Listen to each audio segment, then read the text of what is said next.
It's the amazing Rico Brogna podcast with your host, Evan Roberts. Rico Brogna. Welcome in, everybody, to episode number 636 of Rico Brogna. Hopefully you're having a wonderful Valentine's Day weekend. Real quick, I will tell you that Hoff and I said, all right, we're going to do a mailbag. We're going to record it live on Friday night that you can consume on YouTube. And then over the weekend, you can download it, listen to it whenever you want. I fell asleep on Friday night. I fell asleep massively early, but then woke up at about 3 o'clock in the morning. And I knew Hoff was up because he does the overnights on Friday into Saturday. And I texted Pete. I said, I know this may sound nuts, but are you ready to record the Rico at 3:30 in the morning? All you got to do is press record. And Hoff wrote me back within 5 minutes and said, why the hell not? So for the 9 people that are up at 3:30 in the morning, you are getting a live Rico overnight. But for everybody else, we appreciate you downloading and subscribing to the Rico Brogna.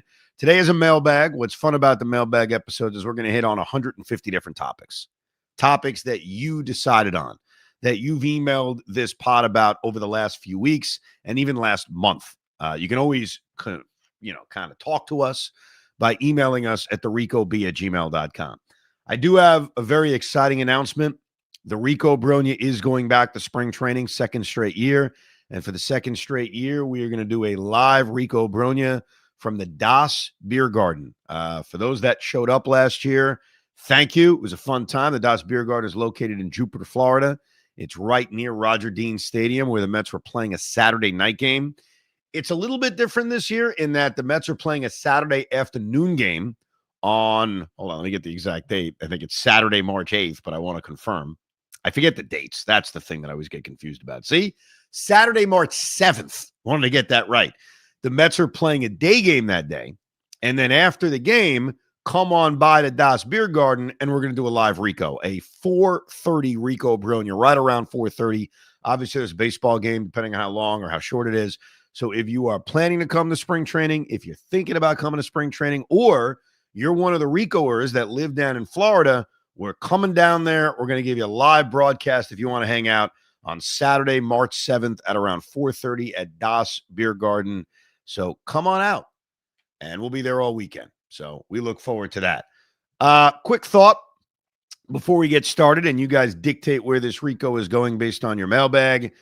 Nicholas Castellanos was released by the Philadelphia Phillies, and naturally, when a player is available, what we do is we analyze. Does he fit the Mets? Does it make sense? There are Met fans out there that want Nick Castellanos, and I think that you want him for 2 reasons. And I disagree with you, and I will lay out my disagreements, but I'm looking at both sides at least. I think one reason Met fans want Nick Castellanos is that they look at him as somebody that would torture the Phillies. That they had a bad breakup. He's got like this attitude. He's got this vibe that Nick Castellanos, no matter where he goes, but specifically to a division rival, he would hit 475 against the Phillies in 2026. And while that may be true, and I certainly can't doubt that, he could Daniel Murphy us the way Murphy, destroyed us when he went to the Washington Nationals. I don't think that's enough of a reason to want a player just because you think over a 13-game sample size against his former team, he's going to torture them. I think the other reason that some Met fans would want him is a lack of trust in Mark Vientos. Because quite frankly, if you sign Nick Castellanos, to me, his role is going to be the guy replacing Mark Vientos. It's not as the right fielder. They're not going to play him in right field. I just don't see it. Carson Bench is going to be given every opportunity to make this team. We know that. Tyrone Taylor, while I may view him as a 4th outfielder, is so good defensively. I think the Mets would run him out there a lot if Bench isn't. And then Brett Beatty could certainly lead to getting a lot of opportunities in right field. So while Met fans may not love those 3 options, whether they don't believe Bench is ready or they don't think Brett Beatty is going to work in right field or they view Tyrone Taylor as a 4th outfielder. And I should mention MJ Melendez, who has a real chance to make this team. I just don't see a world where if the Mets had Castellanos, he'd be playing over those guys. Where I think Castellanos would play is DH. I think he'd be the right-handed DH, which right now Mark Vientos is penciled in to do. I want to give Mark Vientos another opportunity. Now, this is not an opportunity that lasts forever. He's sitting there in June hitting 215. I'm not going to run him out there every single day. And that could lead to maybe someone else currently taking his job, or it could lead to a trade before the deadline. And that's certainly on the table. But I'm not in love with prematurely saying, all right, Vientos, I'm done with you. Now, if there's a trade that emerges, we had heard that there was interest from Pittsburgh in Mark Vientos. I don't think that's necessarily the same after they signed Marcell Ozuna. But if there's a Vientos trade, which I'm not in love with, but let's say there's a trade that makes sense, a trade in which the Mets are actually getting good value back for him, and now he's gone and they added some stud pitcher, some stud reliever, whatever hypothetical deal you want to come up with in your mind, then I think Castellanos would make more sense. So I am not in favor of signing him. I also wonder about his personality, the whole beer incident in Miami. For those that are not aware, I guess that's what sort of led to his breakup in Philadelphia. Rob Thompson was benching him for his crappy defense, and then Castellanos took a Presidente beer, sat next to Rob Thompson, and told him to chill out. It doesn't seem like the greatest fit. And the other guy, in terms of going to the outside that I am interested in, so opposite opinion, is Jose Iglesias. Jose Iglesias could come here on a minor league deal. He could be your insurance policy at shortstop, just in case Lindor, A, isn't ready for the start of the season, and B, I can see a place where he makes this team. As a super utility, good defender at third base, at shortstop, at second base. I think the negative to Iglesias, if Lindor is healthy, is that if Simeon's going to play every day, and Bichette's going to play every day, and Lindor is going to play every day, I mean, we're talking about guys that are going to play 160 games, and you're not mixing in off days, then he would have no role. If you were going to sit these guys once a week, then, okay, Iglesias kind of has a role. So it's more of a insurance policy for Francisco Lindor, just in case he's not ready for the start of the season. So instead of relying on Vidal Brujan, you'd be saying, hey, Iglesias is my backup plan. For whatever reason, there's a sense, I don't know if it's from Met fans or it's just something we've made up and we repeat out loud, that they wouldn't want to release him. That a guy who was so instrumental in that 2024 season, a beloved Met, is not someone you want to give a minor league deal to and then just release him once Lindor is healthy. I don't subscribe to that. Like, why would I care? It's baseball. He doesn't have a job right now. If he's willing to take a minor league deal and understand what comes with a minor league deal, which is there's no guarantee you're going to stick for very long, and there is a chance that you're going to end up released or end up being sent to the minor leagues with your discretion, then it's no sweat off my back. So I'm not against it. This isn't one of those emotional things. I'm not playing the emotional card. I'm playing the, hey, if Lindor isn't ready card. That's it. Like, maybe I don't love Greg Kessinger. Maybe I'm not in love with Vidal Brujan. I would almost look at Iglesias as just those guys. He's just a more proven version than Jackson Clough. Because these are the guys who would be filling in potentially for Francisco Lindor if he isn't ready to start the season. Anyhow, let's get to your emails. More on these subjects and more. TheRicoB@gmail.com. TheRicoB@gmail.com. Let's start off with the Castellanos discussion. This is from Matt. Matt writes, Evan Hoff, love the pod. I have an issue with something you, Evan, said on the radio on Friday. Very similar to what I just said now here on the Rico. You were talking about Castellanos and that you shouldn't want to sign someone just to take him away from another team. My issue with that is that wasn't that the reason that we got Jesse Winker? Or if not the reason, the big reason you were happy about this. Yes, you liked him as a player, but I remember you having specifically said that another big reason you wanted him so that he couldn't hurt us whenever he played us.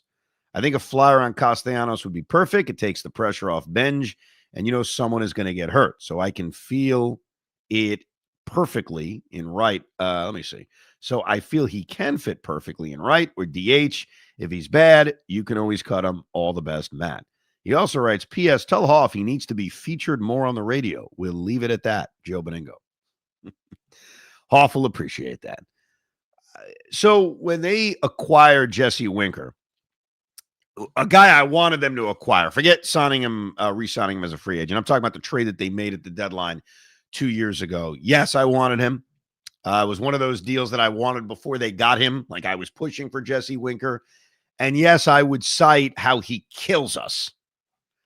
I would defend myself by saying it was more joking than anything. I didn't literally just want Jesse Winker because of his history against the Mets.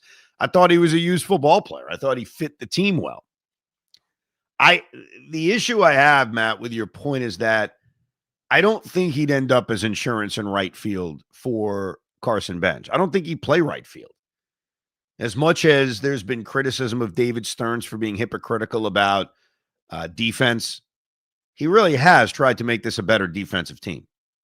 You know, I know we can cite Bo Bichette out of position and Jorge Polanco out of position, but they have, as you can see, with the acquisition of Robert Jr., with even moving Soto to left field, which we spent some time on, to the acquisition of Marcus Semien, I do think there is an attempt to get better defensively. I think what happened at third base and first base was more circumstance. Like I think the Bo Bichette thing, a lot of it was we need to add a bat. They tried to get Kyle Tucker. It didn't work out. They were probably willing to keep Pete Alonso if it was a short-term deal. It didn't work out. They tried to sign Kyle Schwarber. It didn't work out.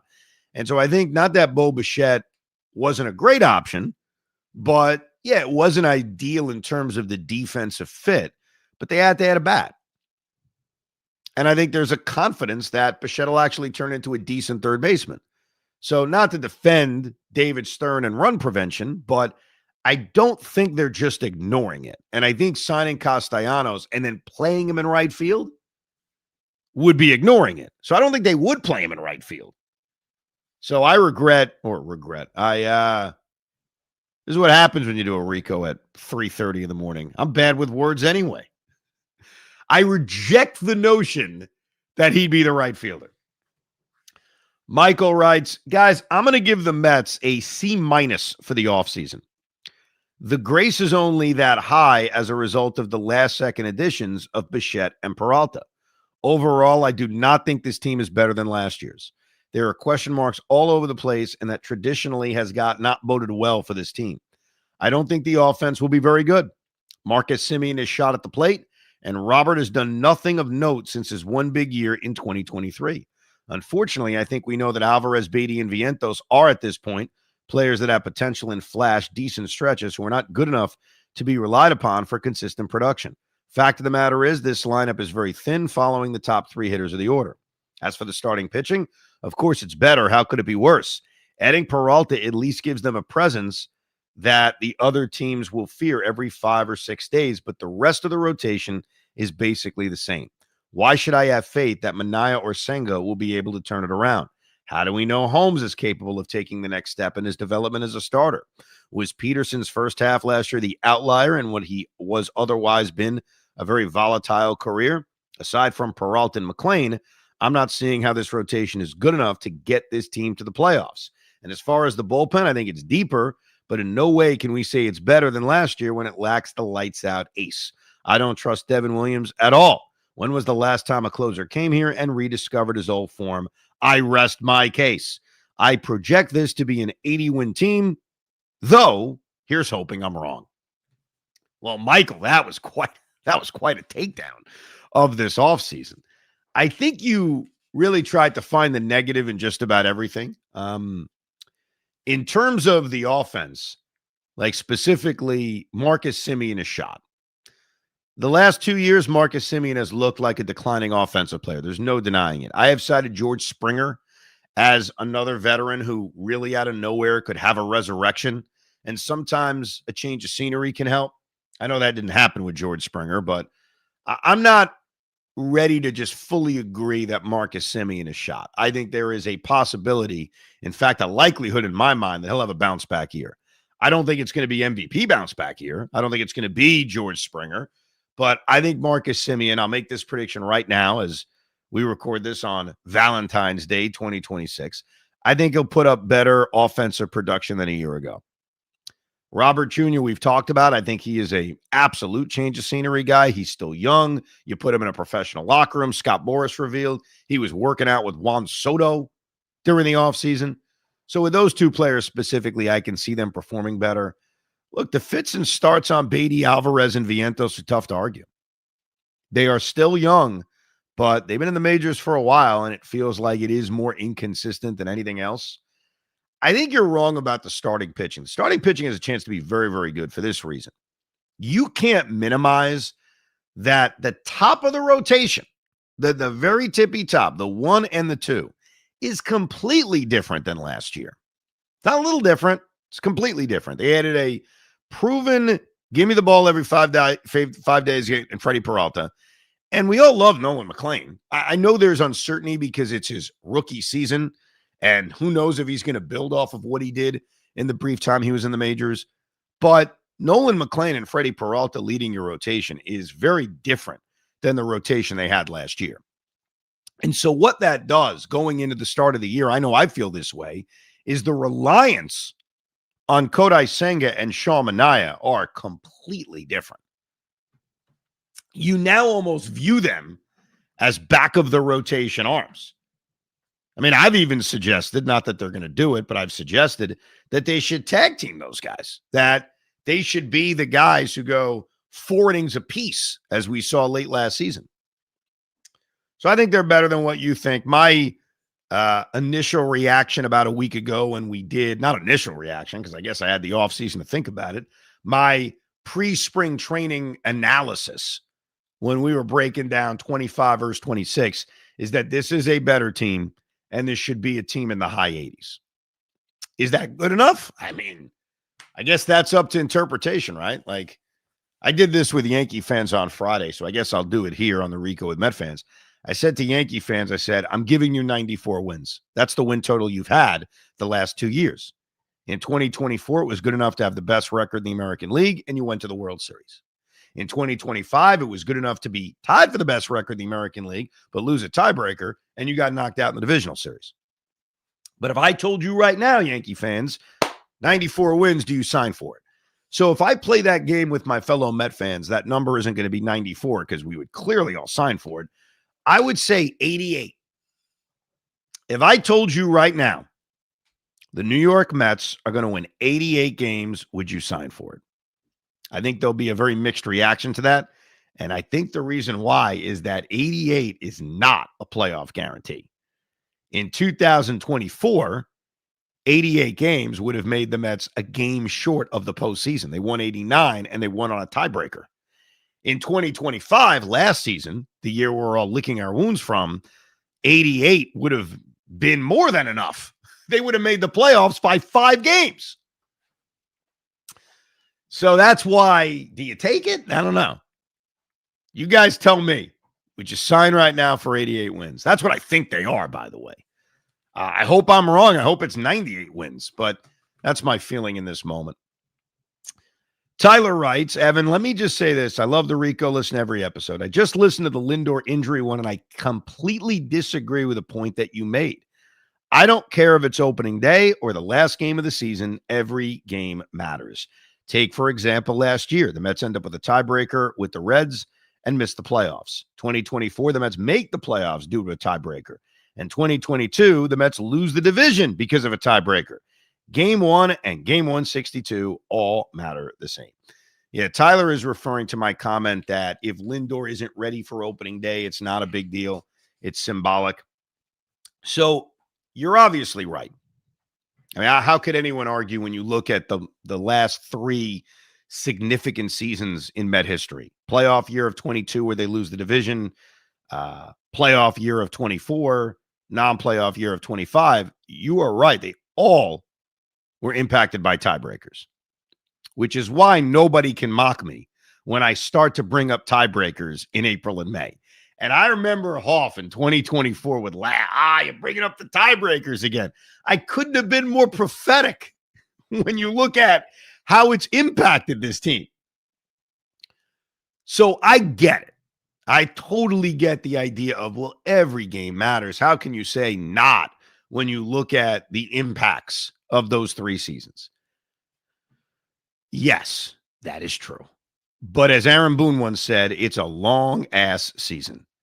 And so, yes, every game can matter and you want to win every game, but you also can't manage every game like it's game 7 of the World Series. You can't tell your players, fight through it. You got to play all 162 because, damn, the season may end on a tiebreaker.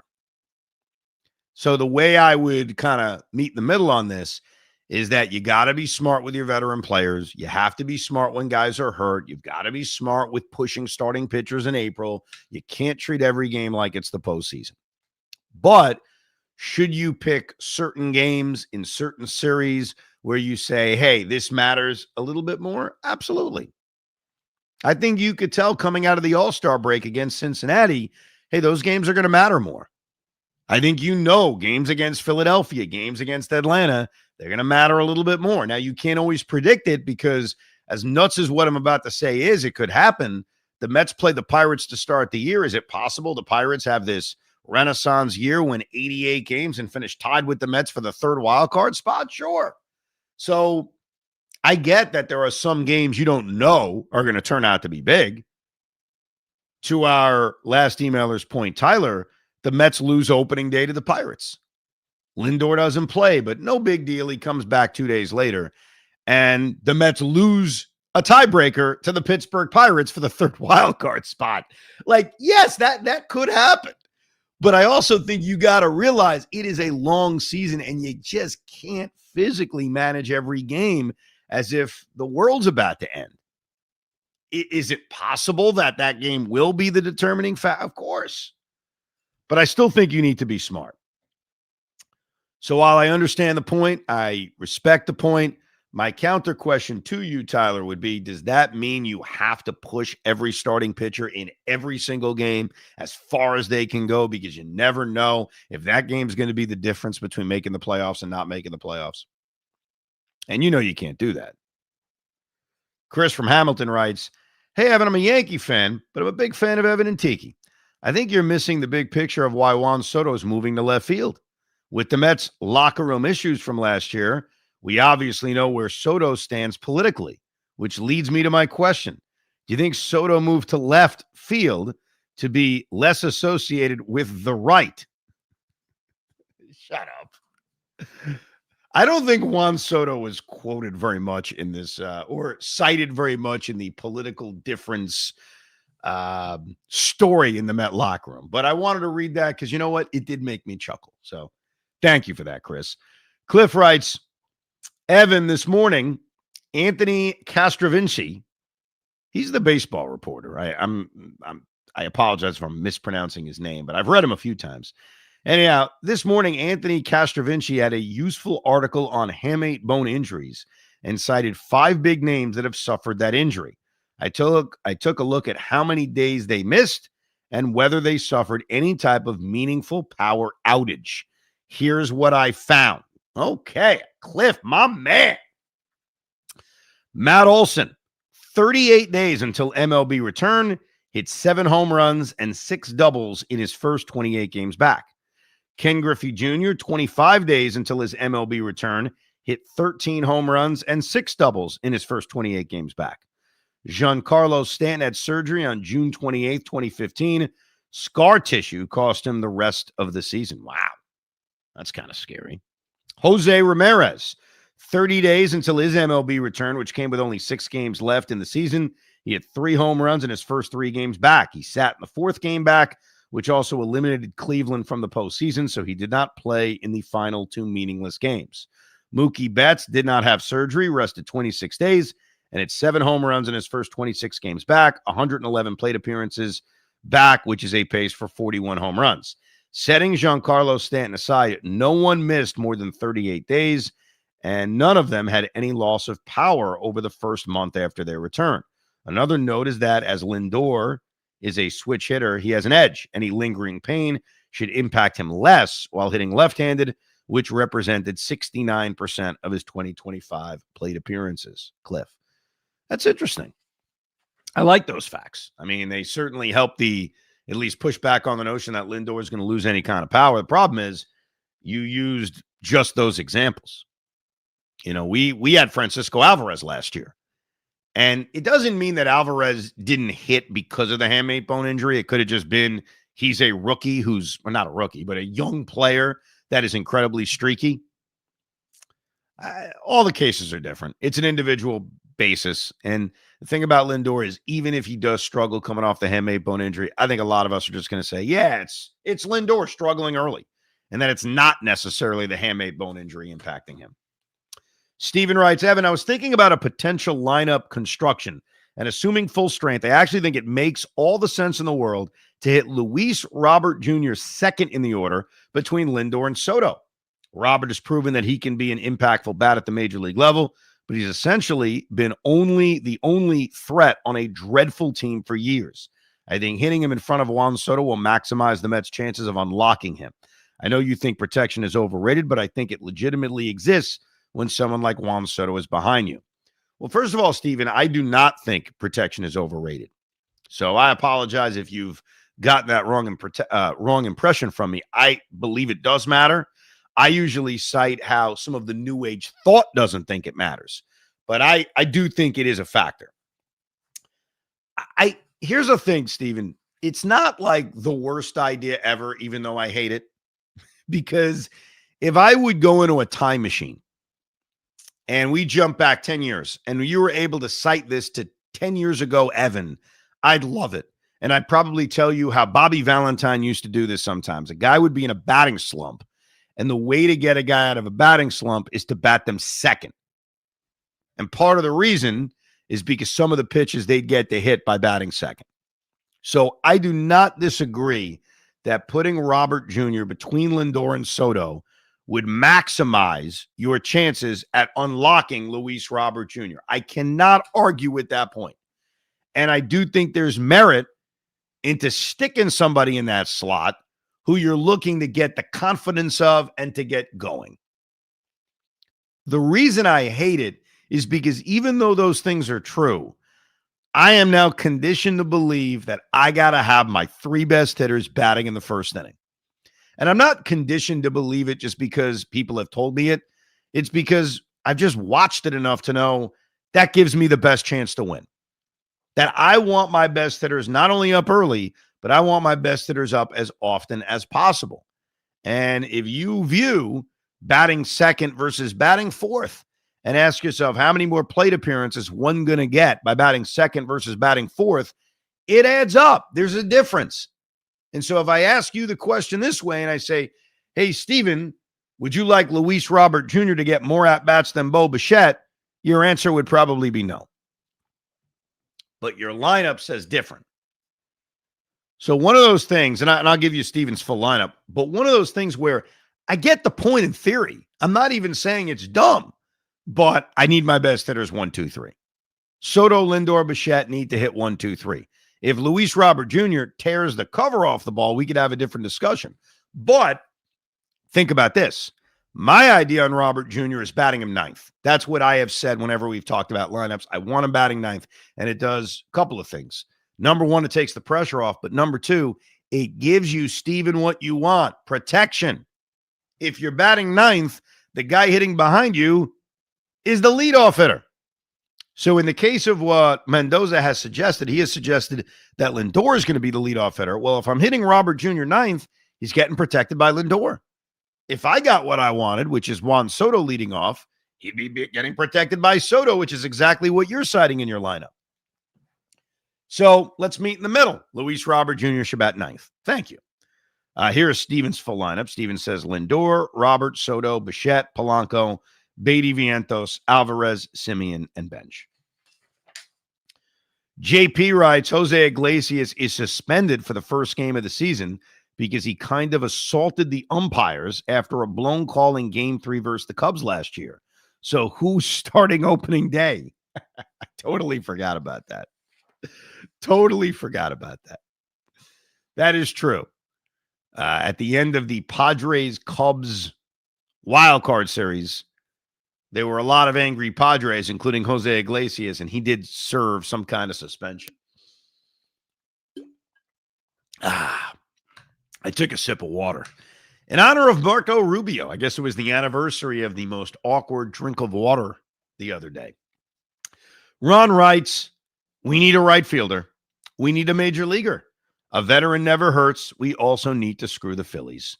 This takes the pressure off Carson Bench. Tyrone Taylor remains a fourth outfielder. If he stinks, there's no harm. He has an attitude the Mets need. Bringing in Nick Castellanos. What do you say? I don't really think the attitude is a good thing. Really? What's the attitude? Bringing a beer and plopping it down next to his manager? Speaking of Castellanos, Aaron writes, hey, Ev, first time, long time. Does this podcast count? Yes, it does. You're emailing in, first time, long time. Can you tell me why Nick Castellanos is a bad player and has no place or value to the Mets? Maybe it's because I'm a Met fan that lives in Philly and I'm scarred. I checked his stats and I see he had a negative WAR last season, but a 250 batting average and a 700 OPS seems good enough for maybe a non-guaranteed contract for a guy that can get a big hit in any at-bat. Am I bugging because I'm a Mets fan that lives in Philly, or should the Mets be considering giving this guy a look? Not interested. A lot of Met fans want to give him a look, but as I've said a few times throughout this Rico today, for the reasons I've given, not a huge fan. Dan, who is a great contributor to the Rico Brogna, Ed, Evan, and Tiki, he had a very good message about Nick Castellanos that I'll read to you. Here's all it is. It's just images, and I'll read you the images. World Series. Nick Castellanos had a 125 batting average with 3 hits and an RBI in 6 games in the World Series in his major league career. Then he writes, Nick Castellanos hit .213 with 35 hits, 7 home runs, and 21 RBIs in 43 games in his postseason career. For a team really trying to get away from choking, fans and Hoff really want to add this? And then he cites 2025, 2 outs and runners in scoring position, 157 batting average, 552 OPS. Late and close, 173 batting average, a 485 OPS. So basically what Dan is telling you, those that want Nick Castellanos, his World Series numbers suck, his postseason numbers suck, and last year his clutch numbers were absolutely awful. And there's no denying that. I think the clutch numbers can vary year to year. I hope that's not the case because some of the guys the Mets added had great clutch numbers in 2025. But yeah, good point by Dan. David writes, Evan, the whole narrative that the Mets offense is not as good as 2025 and they have so much less power and run scoring ability is ridiculous. In 2025, Alonso, Nimmo, McNeil, and Taylor hit 77 home runs. In 2025, Bichette, Polanco, Simeon, and Robert Jr. hit 73 home runs. So the new group hit 4 less home runs. People are so damn focused on losing the home runs from Alonso and Nimmo, they completely blind themselves to the upgraded power the Mets now have over McNeil and Taylor. The same goes for RBIs. The 4 Mets players had 299 RBIs. The new guys had 287. It's not a giant drop-off in power and RBIs. Additionally, if Alvarez, Beatty, etc. continue their power development, they could very easily hit more home runs and score more runs. Last note, 9 of the 12 playoff teams had less home runs than the Mets did. So the hard on people have for home runs have to stop. Thank you, Dave. Yeah, when we've done the comps on power and batting average and WAR between the guys that they gained and the guys they lost, Robert Jr. is usually left out. And maybe that's not fair. And I think part of it is just what is Luis Robert Jr.? We have no idea. Played 80 games or 100 games last year. His statistics over the last 2 years have been so awful. But I did cite on our last episode or 2 episodes ago that even by accident, the production in center field is just so much better. But mostly the comp has been McNeil, Nimmo, Alonso versus Simeon, Polanco, and Bichette. And part of the drop-off, in my opinion, is just the unreliability of playing every day, which Nimmo and Alonso provided. I mean, those guys would play 160 games. Jorge Polanco, unfortunately, has a history of missing a lot of time. Greg writes, Evan, enough. You said David Peterson had a good year, albeit one bad month in September. Here are the facts. David Peterson had a 6.68 ERA with a 1.55 whip in August, following by a 9.72 ERA in September. These 2 months in the heart of a pennant race amount for 10 starts out of 30 he made. That's a good year? Be honest. Come on, man. Let me go over his game logs because, I mean, your numbers are obviously right. I can't argue with what he did in September, but it felt like a lot of David Peterson's bad numbers came from just some awful starts. So when you say 10 of his 30 starts were bad, I got to put that one to the test. So let's play a game. I'm going to go through every start David Peterson made. This is the kind of geeky stuff you could do on the Rico at 4 o'clock in the morning as we record this. And if this bores you, hit the skip button. If you downloaded the podcast, just skip ahead, But let's see. How many of David Peterson's 30 starts were good? Okay, and that's how we're going to do it. We're going to do good versus, you know what? How do we, hold on. I got to figure out a good way to cite this. We're going to go good. We're going to go shitty. And then we're going to go like in the middle. All right, 6 innings, 2 runs, first start of the year. That's good. 4 2/3 innings, 1 run. I got to tell you, I don't want to call a start that's 4 2/3 innings, 1 run good, but I think we have to in this day and age. I'm sorry, so good. 6 innings, 2 runs, good. 5 1/3 innings, 3 runs. I got to tell you, man, maybe I'm going to be an easy marker here. I think those are good. I know that your ERA and 5 1/3, 3 runs is like a 5, but I don't know. You pitched into the 6th inning. You kept your team in the game. I'm sorry. I got to call that good. 5 1/3 innings, 2 runs, good. 5 innings, 1 run, good. 6 innings, 4 runs, 2 earned. I got to call it good. 6 innings, 2 runs, good. 6 innings, 2 runs, 1 earned, good. 7 2/3 innings, 2 runs, clearly good. 5 2/3 innings, 1 run, good. By the way, we are at 11 for 11. And I know I'm being an easy-ish marker, but I'm sorry. Like, in this day and age, if you're giving up less than 2 runs or you're going deeper than 5 innings, I'm putting it in the good category. And I didn't say great. Like, I'm not separating good and great. I'm saying good. I feel like I got to defend myself. All right, so we are 11 starts in. 7 innings, 3 runs, good. 9 innings, 0 runs, good. 7 innings, 3 runs, good. All right, we are at 14 in a row. Here's where we're going to get some bad here in June. 4 innings, 5 runs, that's going to be shitty. 4 2/3 innings, 5 runs, shitty. 6 2/3 innings, 2 runs, 1 earned, good. 7 innings, 1 run, good. 6 innings, 1 run, 0 earned, good. 6 innings, 1 run, good. 6 innings, 2 runs, good. By the way, we're in August. 6 innings, 4 runs. Again, I'm going to go on that good side. 3 1/3 innings, 6 runs, shitty. 8 innings, 1 run on August 19th. That's more than good. 5 2/3 innings, 2 runs, good. By the way, we're up to the last start in August. August 30th, 2 innings, 8 runs, shitty. September 5th, 5 1/3 innings, 4 runs. I'll go with meh. 5 innings, 3 runs, meh. 5 innings, 6 runs, shitty.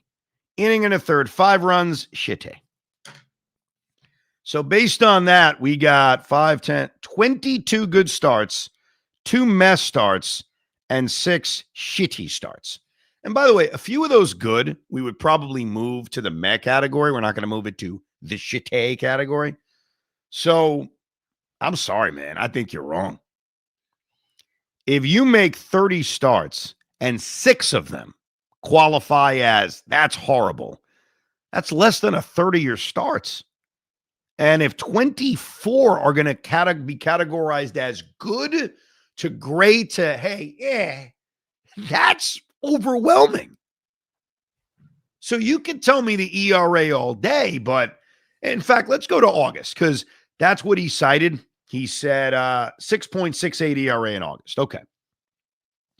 Just looking at August, 6 innings, 1 run, very good.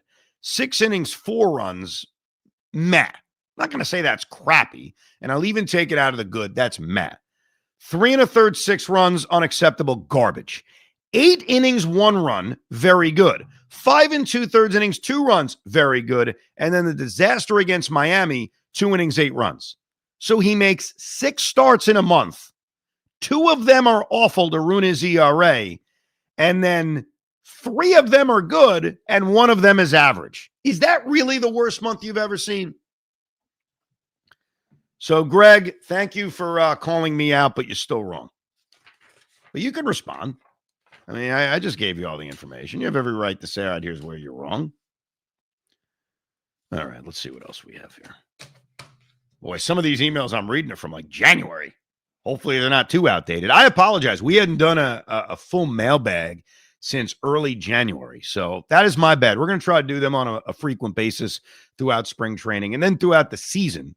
For those that are new to the Rico Brogna, we always guarantee you Ricos when a series ends. Those are guarantees, always happen. Even when I'm on vacation, we always give you the series-ending recaps. And then there are many Ricos that just are in the middle of series. They follow games. I think there's a really good chance that there's going to be Ricos basically every day this year, just based on my new hours. Back in the day doing afternoons, I would start Met games on DVR and sometimes not finish on time, not finish live. I'd finish late. And so we would do Rico, especially after a big win or a horrible loss or a drive home Rico. But with the new hours I have, and I'll be watching these games live, maybe even going to more games with my kids, I think there's a really good chance we're going to be just doing Ricos every day. Hoff's looking forward to that. He's pumped up because we switched hours. So while my hours are like amazing, his hours are now the hours I used to have. And I think they're even worse. Let me read some more of your emails going all the way back to January. Sean writes, Evan, I believe that this lineup Stearns has built has the potential to be a top 3 to 5 offense in all of baseball. The offense can hit for contact, can hit for power, and has guys that have proven to be clutch hitters. I also think it's very possible for any of the following players to have much more productive years this year than last. Alvarez, I hope so. Beatty, consistency. Luis Robert Jr., Marcus Semien, and Mark Vientos. It's also easy to forget that the Mets have the 3rd best hitter on the planet, a future Hall of Fame shortstop, and a newly added 300 hitter at the top of their lineup. The David Stearns painting has been completed, and even though it looked pretty ugly at one point, I'm very happy with the result. Yeah, tough to argue that. I agree. I think the lineup has a chance to be very, very good. Very, very good. Nikki writes, Evan, first-time emailer, big fan of the Rico and the show you do with Tiki. With the Robert and Bichette editions, I'm seeing a lot of mock lineups floating around. I was listening to your segment the other day before the Cody Bellinger news broke, where you laid out your ideal Mets lineup and you left Carson Benj out. You had Brett Beatty in the outfield. That said, Stearns' presser this offseason makes me think Benj might open the year as the starting left fielder, now right fielder. If that's the case, how do you see the dominoes falling with Beatty, Vientos, and even Mauricio? All 3 guys feel like they need consistent at-bats for development and don't really profile as platoon players at this stage in their careers. I'm picturing something like Alvarez behind the plate, Beatty and Vientos at first, Semien at second, Lindor at short, Bichette at third, Benj in left, Robert in center, Soto in right, Polanco at DH. In that scenario, it feels like either Beatty or Vientos is the odd man out, even though both have shown flashes of being everyday players. Would you consider trading 1 or 2 of Beatty, Vientos, or Mauricio for another circle of level trust arm? Pairing that with a low-level at-bat demand like Ty France as first base insurance, it could make sense. Curious to hear your thoughts. I don't think Ty France has signed yet, by the way. Let me double-check. He's a guy I mentioned very early in the offseason because his defensive metrics at first base were incredibly high. Yeah, he's still out there. He is still out there. And he's still a fit because of his ability to play first base. Though what was weird about Ty France is that his first base metrics last year, outs above average, were through the roof. But if you go back a year earlier, he was one of the worst in baseball. So I don't know if he literally got better or if the metrics are that wild. So let me lay out the playing time thing for you. Number 1, Ronnie Mauricio is going to the minor leagues. Let's just not waste our time with that. Coming up in a few days on our Sunday Rico that we do, we're going to listen to Carlos Mendoza and Steve Cohen. Steve Cohen did his annual interview with Howie Rose. And so there's a few things that Steve said, Mendy has said over the last few days I want to analyze. One of the things you will hear is Carlos Mendoza basically telling you, without telling you, that Ronnie Mauricio is starting the year at AAA. This is something I've said for a while, and it's going to happen. And it should happen because last year was this odd year. It should have been a year in which, he was working his way back from such a catastrophic injury. But because of the situation that the Mets put him in and the situation the Mets were in, he ended up at the major leagues. He was getting at-bats until he wasn't getting at-bats. And then he was just sitting there. And we talked about it a lot. Like, is it worth having him up here? And the reason he was up here was to maintain an option. So I think this is the development year, in my opinion, for Ronnie Mauricio. So barring there being a lot of issues with this team, barring there being a lot of, injuries with this team. And that could happen. You never know. Bo Bichette goes down with some fluke injury. Marcus Semien goes down. Now, Lindor we're talking about, where it creates an everyday scenario for Ronnie Mauricio. I think he's going to play most of the season in the minor leagues. With Vientos and Beatty, here's the way I see the at-bats. If Benj makes the team, you're right. If Benj doesn't make the team, Beatty's playing a lot of right field, and Tyrone Taylor and Menjay Melendez are probably the caddies coming in late in games. But let's play the game that you suggested. Carson Benj is the everyday right fielder, and every once in a while, Tyrone Taylor goes out there against the tough lefty. I think between platooning at DH and Polanco being a guy who you're not running out there every single game, I think there's more than enough at-bats for both Vientos and Beatty. Because I mentioned earlier Polanco and how his history shows you he doesn't play all the time. He's also in his 30s.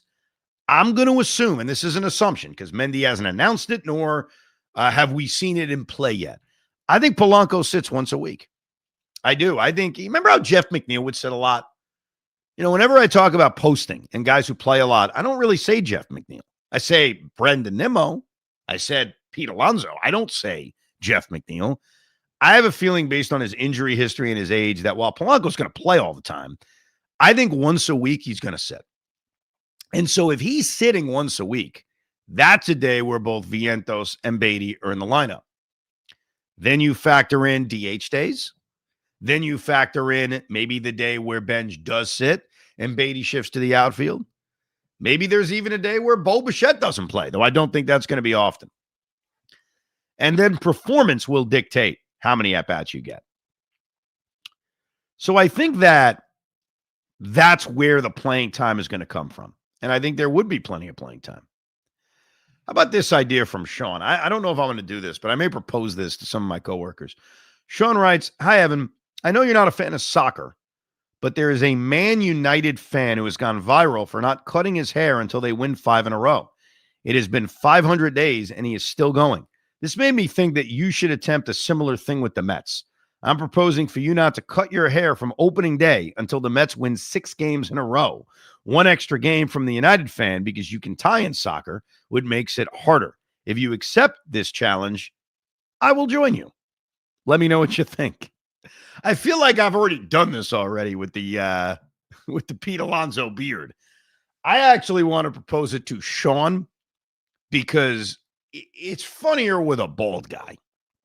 With me, great, I let my hair grow. I've let my hair grow for 2 months now. I don't think anybody even notices. So it doesn't work with me, but it works with a bald person. I always tried to convince Craig when I worked with him to let his hair grow, because then you would see, the giant bald spot. Same thing with Sean Morash. Same thing with Tiki Barber. So I'll try it with them, but I do appreciate the idea. Keep the emails coming. As I mentioned, we are going to mix in more mailbags over the next few weeks as we march our way towards opening day. The RicoB@gmail.com. The RicoB@gmail.com. We'll hear from Steve Cohen and Carlos Mendoza, plus more analysis of the early days of spring training coming up in a couple of days on our next Rico Brogna, episode 637. And I remind you, we are going to spring training. Hoff and I will be down there. We'll be doing a couple of Ricos, including a live one from the Das Beer Garden on March 7th at about 4:30 p.m. So head over to the Met game. They play at 1 o'clock, or hang out, and then come on over to Das. It's right there. It's literally across the street. It's a great location. A lot of fun. Have a drink, hang out, say what's up, listen to the podcast, and have yourself a day. So that's coming up on Saturday, March 7th from Das Beer Garden. We'll give you more details as we get closer. Thank you to Pete Hoffman.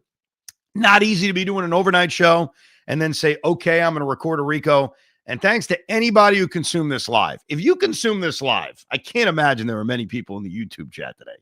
I just can't.